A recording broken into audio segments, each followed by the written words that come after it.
Si vous êtes ici, c'est a priori que vous avez suffisamment accroché à la série Ça, Bienvenue à Derry, pour voir son épisode 2. Dans cette vidéo, je vais vous parler de son générique d'intro et du lien qu'il a avec l'intrigue du côté des adultes, sans oublier un petit supplément cornichon, bien sûr. Alors nouez un ruban dans vos cheveux et faites semblant d'être heureux, je vous assure que tout ira bien quand vous flotterez tous dans les égouts.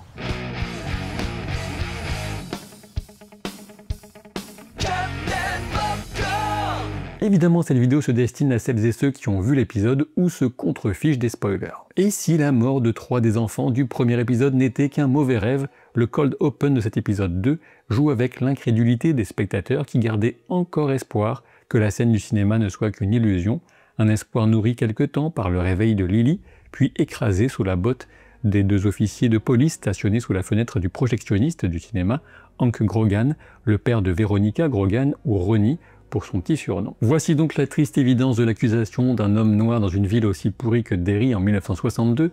Retour au générique d'intro, cependant rythmé par la chanson A Smile on a Ribbon, dont les paroles évoquent la force d'un faux sourire pour se convaincre que tout va bien, ce qui colle parfaitement avec l'ignominie qui grouille et s'infiltre dans chaque craquelure de l'image de carte postale que nous offre Derry, petite ville idéale. La statue de Paul Bunyan, je l'avais déjà évoqué dans la vidéo consacrée au premier épisode, c'est l'un des nombreux symboles que Ça utilisera pour distiller la peur, cette épice de choix qui vient donner ce petit goût délicieux à la chair fraîche et aux âmes qu'il dévore. On enchaîne avec une image idyllique de pique-nique en famille, même si le regard du garçon sur la gauche semble se porter sur la statue justement, comme s'il y voyait autre chose. Vient l'inévitable référence à l'attaque de Georgie avec la petite fille qui fixe ce qu'on appelle parfois un regard d'égout, plongeant son regard dans ce regard avant que ne s'allume peut-être ensuite un 3e regard orangé. La notion de regard via un trou sert de transition vers des enfants qui s'amusent en se baignant à quelques pas à peine d'un déversoir, alors qu'un Pennywise sous forme tentaculaire tente un petit garçon avec une sucette qui semble constituer des lumières mortes. Un petit passage à l'asile de Juniper Hill, un lieu évoqué dans de nombreux romans de King, au niveau des adultes souriants qui s'apprêtent à pratiquer une lobotomie transorbitale avec un orbitoclaste, un instrument de cauchemar malheureusement bien réel. L'éclairage de la table d'opération peut aussi renvoyer à la présence des lumières mortes qui sont l'essence même de Ça, autrement dit la nature profonde de cette créature issue d'un autre univers. On retrouve son regard orange depuis la fenêtre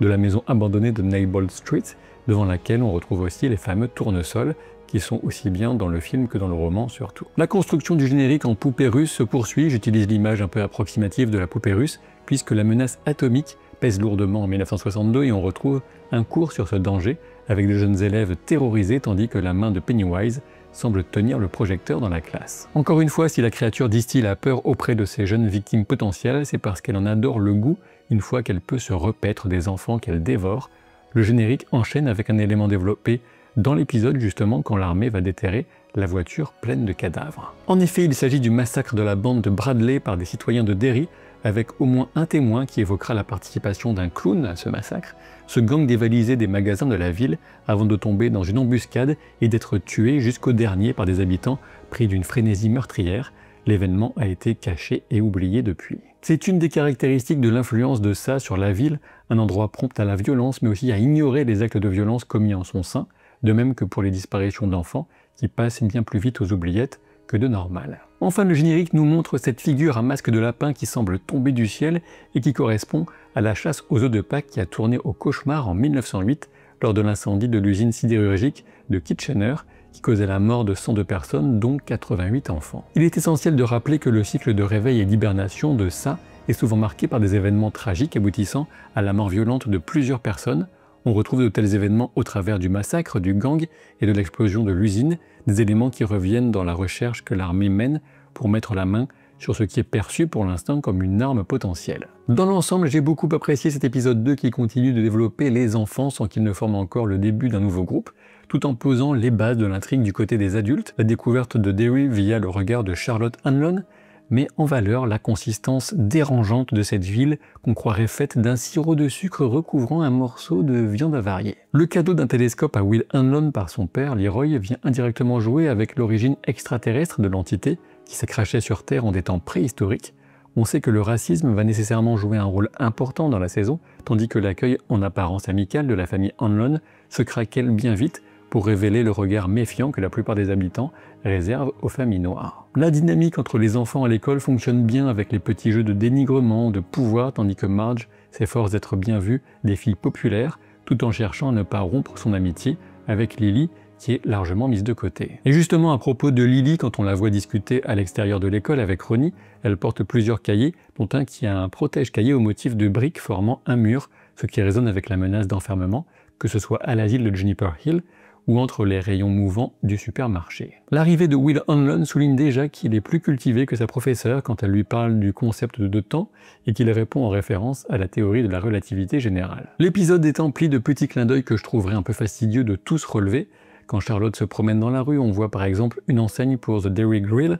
avec les lettres de néon du mot grill abîmées et luisant d'une couleur rouge-orangée, ce qui reviendra en écho lors de l'attaque illusoire de Ronnie, quand ça lui promettra que son père va bientôt griller. Dans la même scène que le néon avec le grill, on a le camion des cornichons, et comme on connaît déjà les grandes lignes de l'histoire de la mort du père de Lily, ce petit rappel met le spectateur en condition pour la scène du supermarché en fin d'épisode. Durant sa promenade, Charlotte passe devant une ruelle qui jouera un rôle dans le film et le livre bien sûr. La scène de l'attaque du jeune garçon par 3 brutes souligne avec l'évidence la plus absolue l'indifférence surnaturelle dans laquelle Pennywise fait baigner la ville au regard de la violence, encore une fois. Durant le repas de la famille Hanlon, on comprend que Charlotte est plus ou moins une activiste des droits civiques et que son mari, militaire, craint que cela n'apporte des problèmes à leur fils et bien sûr à son épouse. J'en viens à l'illusion dont souffre Ronnie dans sa chambre et elle est particulièrement horrible tout en reprenant un mode opératoire établi quant à l'influence de Pennywise, à savoir capter, s'approprier et instrumentaliser une peur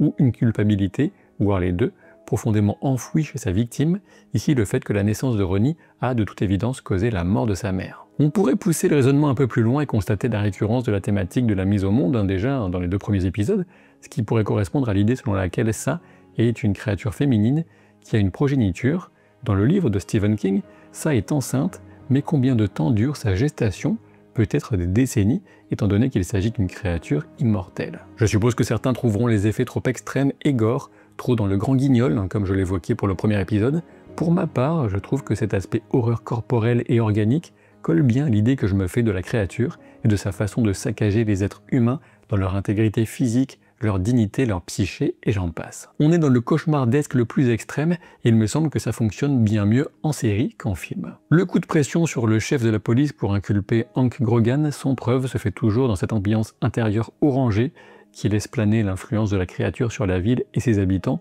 De toute évidence, pas besoin de ça pour qu'une ville de 1962 se comporte de manière atrocement raciste en envoyant un innocent à la mort. Ceci étant dit. Cet épisode nous introduit vraiment le personnage de Dick Hallorann, qu'on avait juste aperçu dans le premier épisode. Cet homme est doué du Shining, une capacité télépathique qu'on retrouve bien entendu chez le petit garçon du roman et du film éponyme, dans lequel ce même personnage, Dick Hallorann, intervient. Dans la série, on comprend donc que l'armée utilise ses capacités télépathiques pour localiser des points névralgiques comme des balises ou des signaux lumineux qui entourent le lieu précis de résidence de Pennywise. Cette notion de point central, entouré de rayons, est très certainement une sorte de moquerie macabre intentionnellement tissé par Pennywise en parodie de la structure de la tour sombre au centre de l'univers. Quoi qu'il en soit, plus concrètement, on découvre 3 natifs américains qui observent les travaux de l'armée, en lien avec le savoir ancestral des premières confrontations entre humains et ça, certainement. On reconnaît Joshua Hodgick, un acteur vu très récemment dans une autre adaptation de Stephen King, Marche ou crève. La fin de l'épisode est donc marquée par la découverte de la voiture du gang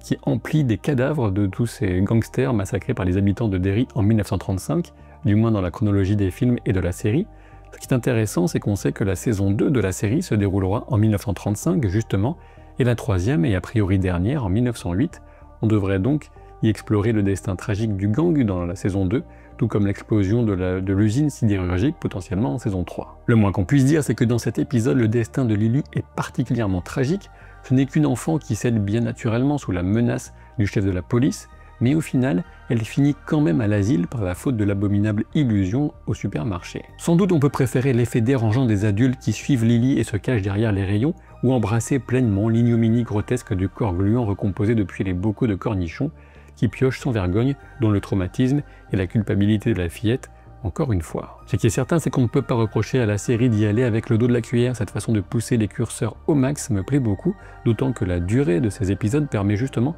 de vrais développements et respiration entre les passages les plus délirants. On peut imaginer que la propriétaire de la boutique dans laquelle entre Charlotte Hanlon, qui semble avoir des origines natives américaines, pourrait ouvrir un échange entre le savoir des autochtones transmis au travers des générations et les expériences des enfants ou des adultes avec Pennywise dans cette saison. Son lien avec la culture native semble confirmé par le plan extérieur de la boutique, les antiquités d'occasion de Rose, avec l'inscription Authentic Indian quelque chose sur la vitrine en bas à droite. Dans le plan d'elle au comptoir avec son employé qui égrène une liste d'objets, on peut voir à gauche une étoile à 12 pointes, ce qui correspond à 6 faisceaux, exactement la structure qui soutient la tour sombre, voilà qui désigne a priori ce lieu comme positif, au regard des forces à l'œuvre dans l'univers connecté de King. Rien de spécial à dire sur l'intrigue du pistolet et la manière dont le général a souhaité tester Leroy Hanlon et particulièrement sa résistance face à la peur, si ce n'est peut-être que je ne vois pas bien le rapport entre le fait qu'il démasque le fait qu'un faux coupable est en prison et sa résistance à la peur. J'imagine que c'est juste une manière scénaristique de rendre le personnage proactif et de forcer la main au général pour lui révéler plus rapidement que prévu ce qu'il avait en tête.